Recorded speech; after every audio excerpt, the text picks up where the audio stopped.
Dimmesdale's suffering the most and is the most guilty altogether? I think Dimmesdale's the most guilty also. I think, like, he's just the biggest hypocrite. He's letting his wife, like, stand on, I mean, not his wife, he's letting Hester just stand on the scaffold, and he committed the same sin. And he's, like, part of the group that's, like, I mean, he, like, backs her up occasionally, but he's, like, not speaking up. Like, he is, I think, yeah, he's such a, like, I don't know. He's just such a wimp for not, like, coming up, and he's torturing himself. And then he is, like, even more of a hypocrite when he's, like, helping people in the town with their problems, because he's, like, one of the worst sinners in their society.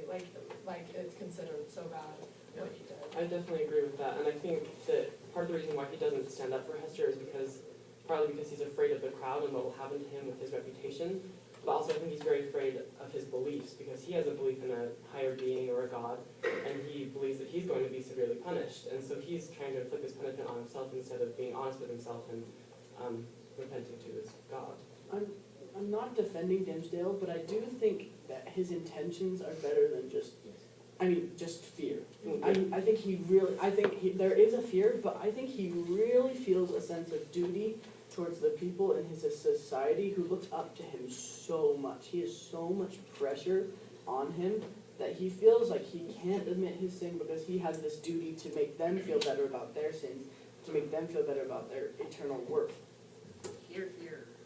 I think we see that, like, come into play when, instead of just running away at the end of the book with Hester to go back to England and trying to, like, forget it all, he stands up there and finally confesses his sin, and then he tells Hester that he's going to let God punish him, not him, and so then he just dies. So I think he ends it in a very, like, I don't know, honorable way, I guess, instead of, like, just letting it continue on and get worse. But I still think Dimmesdale at the end of the book, like when they're in the woods, is a chicken. The whole time in this book, he is holding back the sin, and Hester's living like she's the scum of the earth right now, and he's just watching her do that. I know that he's at a position where he can't really confess what's going on, but at the end, in the woods, he says that his pain is so much makes it bigger than what Hester's gone through, but she's living it every day out in public. So other people condemn her, not just herself and God. And he's only being condemned by himself and God, not the entire village. And that it makes me mad that he doesn't realize how much Hester's gone through at the end of the book. He just thinks about himself. Okay, you start. Me first. But, okay. I just had some thoughts, and my thoughts are scrambled, but okay, so 2 things, don't interrupt me. But, so I feel like Dimmesdale's kind of like Jean Valjean and Javert, because he's like, if I speak, I am condemned, if I stay silent, I am damned. Yeah. But he's also like, no, I think I'll just shush. But also he's like, when he's outside with Hester and Pearl, and he like screams on the scaffold, I think about oh my gosh, the turmoil inside of him is crazy, and I feel like I can some kind of relate to him. I'm not saying I've committed adultery, but just with like making mistakes, the biggest punishment he can get is he's punishing himself so much, and I feel like he's trying to fulfill this need. He needs to get to this level of like pain so he can check off like, oh, I've repented. If I've gotten this far, if I felt this sort of pain, then I've suffered enough so I can check it off my list. Maybe, I don't know. Yeah, I think going back to what Jennifer said about Hester suffering more, I would almost disagree, just because her sin comes to light, and then she's like, she definitely takes a lot of heat and scorn for that, but then in chapters like 17 and 18 it talks about how she's being accepted in her work and everything, and she's been able to move past her sin and everything. But Dimmesdale, he keeps it, and since he doesn't confess, it just, yeah, it builds up inside of him and festers. That was a good one. Well, even there, I think he wants to tell it, like say stuff about it, because he says, let's see, where was it? He longed to speak out from his old pulpit at the height of his voice and tell the people what he was. So he wants to tell people what he's done and who he is, but I feel like because he's religious, he's waiting for when he feels he gets kind of, I don't know, revelation or spiritual confirmation of, yes, this is the time to tell, so that he won't harm his congregation or the people that believe because they know who he is. John, where in the book is that? That was on page 132. Okay, so it's kind of on like ratings. I remember this part from the book, how like Hester like wasn't like hurt the whole time, and it's on page 146, and it says, the letter was the symbol of her calling. Such help came so strong in her, so much power to feel and power to sympathize, that many people refused to interpret her scarlet A by its original signification.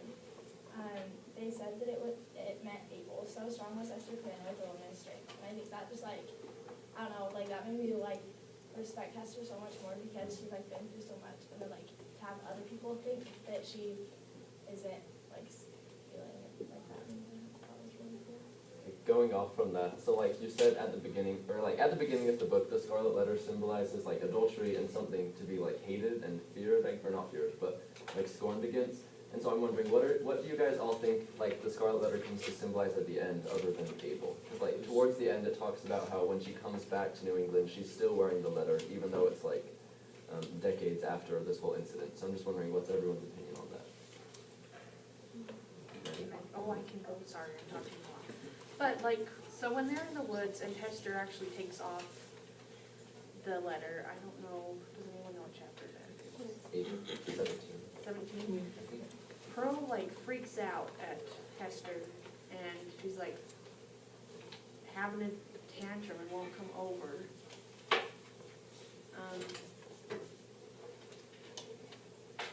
I'm not sure where it is, but. And so it's kind of become a part of her, like, she finds safety with the letter because it kind of is like, maybe it's sort of a wall. A reminder? Like, it's guarding her heart from getting hurt more. Because she's like, no one's really gonna accept me, even though people start to be like, hey Hester, but not really. But at the end, they were like, more chummy. And also,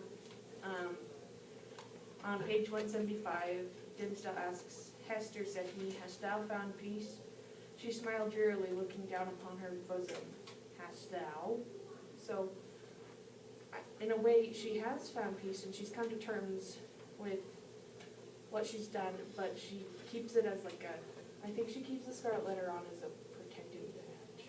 I think maybe it's also a little bit of a comfort to her because Yeah. she has overcome what the Puritan society has labeled her as. And so I think she is proud of what she did. Not her I- sin, but what she Yeah. accomplished. Yeah, I think, well, I think it's obvious, like, in the book, that Hester's a pretty strong and independent person.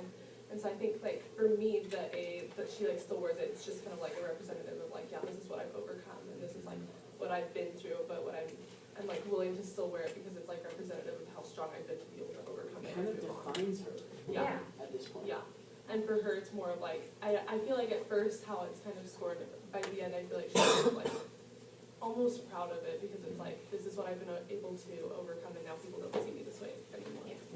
Well, at the beginning of the book, she's like seen as a sinner, she's the first person you see who's like committing sin.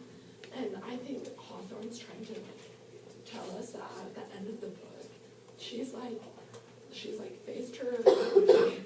She's like showing she wears the Scarlet Letter, and like I think he's like I think he's trying to criticize people being hypocrites, because like when she's wearing the letter and everyone's shunning her, it says like occasionally she gets a glance of like someone understanding her, like someone who's probably like going through the same thing but hasn't like spoken up or like hasn't been publicly shamed. And then Dimsdale comes in and you see him, same thing. And Shillingsworth also, he's not like revealing his identity.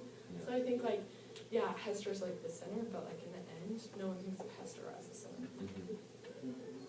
In the end, with like the letter, I think it's also like Hester's connection to Dimsdale, because when he dies, he doesn't leave her like anything.